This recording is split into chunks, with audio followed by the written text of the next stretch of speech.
May I welcome all who are watching us online, His Excellency, the President of Ukraine, Mr. Volodymyr Zelenskyy, who will address us via video link. We all know how busy your schedule is day after day, and we all admire your courage and determination in these days and months when your country is under brutal and illegal attack by the Russian military. Since the 24th of February, Russia also crossed our red lines, the red lines of this organization, which was founded to protect and promote peace in the whole of Europe on the basis of the respect for the rule of law, human rights and democracy. Mr. President, we here in the hemicycle are more than ready to listen to your wisdom and your advice to our members and our member states. Mr. President, without further delay, I give you the floor. And thank you very much for being here with us.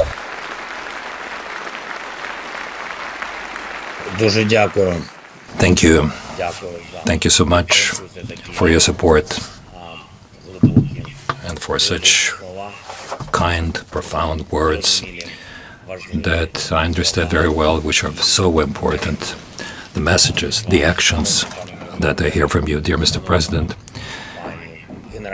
Secretary General, ladies and gentlemen, present there, dear Europeans, I'm very grateful to you for this possibility to talk to you today. These days, Ukraine wakes up every morning with two questions. What else has become the target of the Russian terror in the previous night? And where else our forces were able to prevail over the terrorists? And when I say these days, I don't mean just 2 days or a week, not even a month. The Russian terrorist war against Ukraine has been going on for 232 days. And that's after 8 years of war in Donbass. I think you are well informed about what Ukrainians have to live through these days, because in the European media there is no shortage of information about specific manifestations of the Russian terror and about the course of this war. The Ukrainian delegation at the Parliamentary Assembly is working quite effectively, stressing what is important for Ukraine and for all of Europe. So I won't take your time to tell you about the new targets of the Russian terrorists and the events at the front line. I want to focus on something else, on how and when we will be able to put an end to these days, when the war will end, when peace will come, when our territorial integrity, peace and quiet will come back to the Ukrainian land. I remember when I became President of Ukraine in 2019, our country had quite difficult relations with the Council of Europe, because then the Russian delegation had come to the Parliamentary Assembly. In fact, there was an attempt to forget everything that Russia had done against Ukraine and European values starting with 2014. Forget it by covering it with the ideas that allegedly one had to keep up the dialogue with Russia on all possible levels. Then the word dialogue camouflaged the desire to just ignore the reality. And even worse, that word camouflaged the desire of some actors to get a part of the corrupt money flow from Russia to Europe that had already caused many troubles in the European politics. This year there is nothing like that any longer, and I'm really grateful to you for that, really grateful. When Russia started its full-fledged invasion, you quickly adopted a very principled decision and you expelled the aggressor state from the Council of Europe. You adopted a number of resolutions that condemned the Russian terror and the crimes of that country against international law. The principal approach is what we can see on all the other levels of the European institutions. But what does it all mean in essence? It shows that finally a real dialogue has started, a fair dialogue, the dialogue we need so much. And it's just not just the word dialogue that camouflages something, but a real search for solutions. It's a dialogue between Europeans, dialogue about how we should save people's lives, how we should protect our joint values, and how Europe should withstand when they're attacking everything which is fundamental for peace. And when this attack is carried out not by a marginal political group, which we had seen in Europe before, but when the attack is carried out by geographically the largest country of the world, the country that for decades had prepared itself for the war and it turned it into its ideology, the destruction of human rights. And now we see some historically important results of this dialogue in Europe between the Europeans. We see the actions that have made Europe unprecedentedly stronger. Never yet in the history united Europe was so strong as it is today, so focused on everything that is needed to not allow the Russian terrorists destroy our lives. This is the power of dialogue. Together, we are isolating Russia. Together, we're punishing it for the terror and making it feel the price of the war it has unleashed. Thanks to our dialogue, we have very important programs of support for Ukraine, defense programs, financial support, the programs to support Ukrainians, the ones who had to flee their homeland to save themselves from hostilities. Thanks to this dialogue, a lot has been done to protect Europe from the Russian energy weapons. What had been called for decades had become a priority for the national governments, for the European institutions. And we have to continue this kind of dialogue, the dialogue between us, the dialogue with our partners all over the world.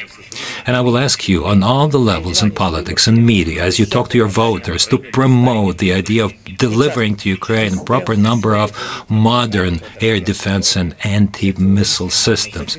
This year, we already have to defend, to protect our skies from Russian terror. If this is done, this will be a fundamental step to bring the war to an end in the nearest future. We have to continue this dialogue to cut down further Russia's possibilities to finance this war.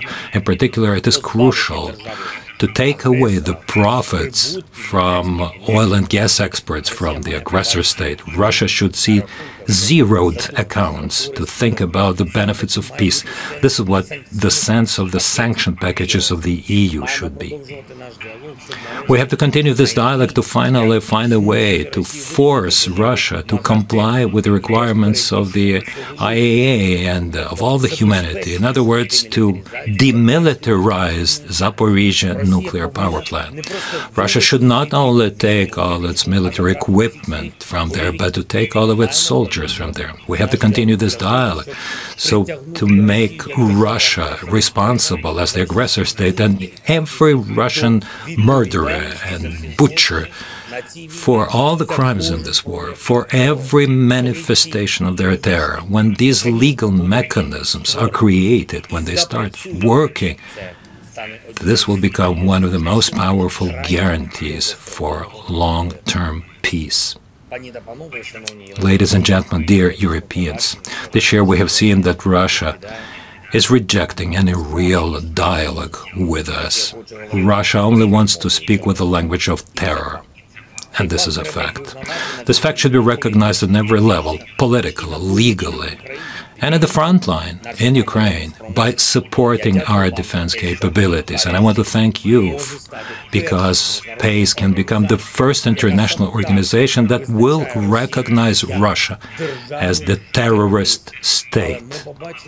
But we have seen the power of a real dialogue between us, the dialogue about how terror can be stopped. As a result, Europe is much stronger now, as anyone could have thought, and potentially our possibility to protect freedom, rule of law, human rights, and social justice is even stronger. than we can think about it today. Europe can play a historic role in creating a special tribunal for Russia's aggression against Ukraine. Let's do it. It will be the best way to protect the principles of international law. Europe can become a leader in all the efforts to pay back the losses created by the war. We have to create a proper compensation mechanism. And we have some ideas about how to create it. A draft like that, a project has already been prepared by Ukraine, and I will ask you to support it in Europe and on the level of the UN General Assembly, especially because it is in Europe when the lion's share of the Russian assets are concentrated, of the state as such, of the corrupt businesses that are related to the aggressor state. The Russian assets should go into compensation of all the losses caused by the war. Now, if we really think about it, each of you would know very well what are the elements of this peace formula. You all hear what this dialogue in Ukraine and in Europe is about and in the world to stop this war, to bring peace back. Ukraine has proposed its road toward peace. It's a European road. It's a road of dialogue and of principled decisions, a dialogue, a way of implementing the decisions to protect Ukraine, humanity, to keep increasing the price for the aggressor, for the war. The road of making all those who are responsible for the war to respond for it. This is the road toward victory. It's much shorter than it may seem, but only on condition that the dialogue for it is fair between all of us who really cherish freedom, and that the word dialogue does not cover the wish to ignore the war. I want to thank you for your attention. Thank you for your great support. Long live Europe.